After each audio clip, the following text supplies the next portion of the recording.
How set tagging to light fixture. Type command TG. Set tagging. If it's like this, click on the tag.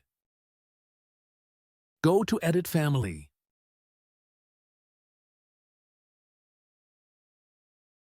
Go to Edit. Select Type Mark. Click OK.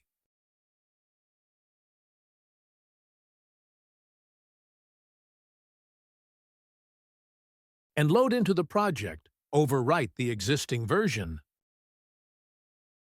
Is still it in question mark? Click the lighting fixture, go to Edit Type. Type the lighting fixture name in Mark Type row.